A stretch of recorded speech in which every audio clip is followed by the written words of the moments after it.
Former Erie County Commissioner of Social Services Al Dershberger is accused of raping his 28-year-old employee when the two were in Albany attending a business conference. The charges, Rape and Criminal Sex Act, are in the third degree. Now, you first heard about this at the top of tonight's broadcast. Now, some may wonder what has to happen for a crime to be charged in the third degree. And to help us explain this is defense attorney Barry Covert. Barry, thanks so much for joining us. Let's go ahead and talk about the fact that in crimes, there are certain severities. There are certain reasons why an attorney or a DA would bring charges of different levels. In this case, we have third degree. What is the difference when it comes to these degrees in rape? It's the lowest level of the rape charges. It is a lack of consent for some reason. In this case, it may be because she was intoxicated. Maybe she was under the influence of some drugs. The highest level, rape in the first degree, is forcible compulsion. That's what we traditionally associate with rape, that you force someone to have this type of an act without their permission, against their will. They were fighting you and all that.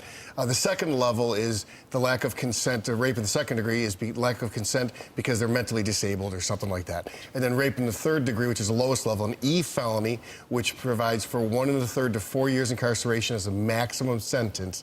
That is a lack of consent for some other reason, such as drugs or alcohol. So what are the penalties for third-degree rape, and how does that compare to first and second if the person is convicted? Significantly less jail time. At rape in the first degree, you can have a sentence up to 25 years. It's very, very serious, a lot of jail time.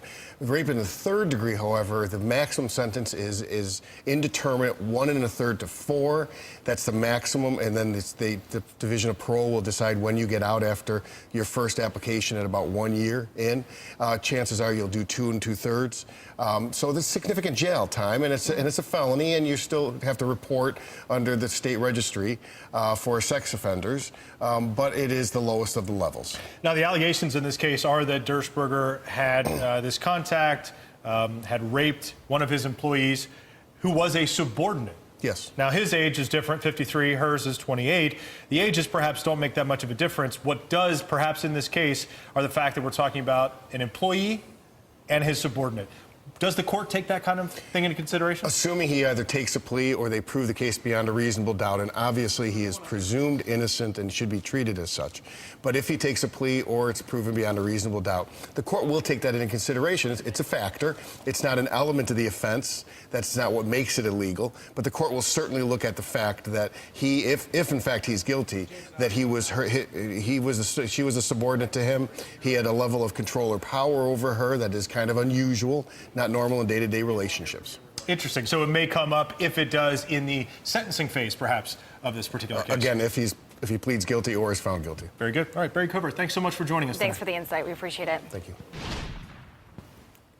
New at 6:30, we're getting a better idea of when Chick-fil-A will open in our area. A spokesperson for the restaurant chain tells us they're looking to open in Cheektowaga with a projected fourth quarter 2018 grand opening. That's likely a time frame between October and December. The Old Famous Days restaurant near the Walden Galleria is where it will likely go. And I don't know about you guys, but just seeing that video, it makes me very hungry. I know a lot of people are excited for it. Absolutely, and you know that just about with any Chick-fil-A opening, people are lined up outside. So we're not going to be able to predict what the weather will be when ours opens, Andrew Baglini. But if people were standing outside today, it actually wouldn't be that bad of a thing.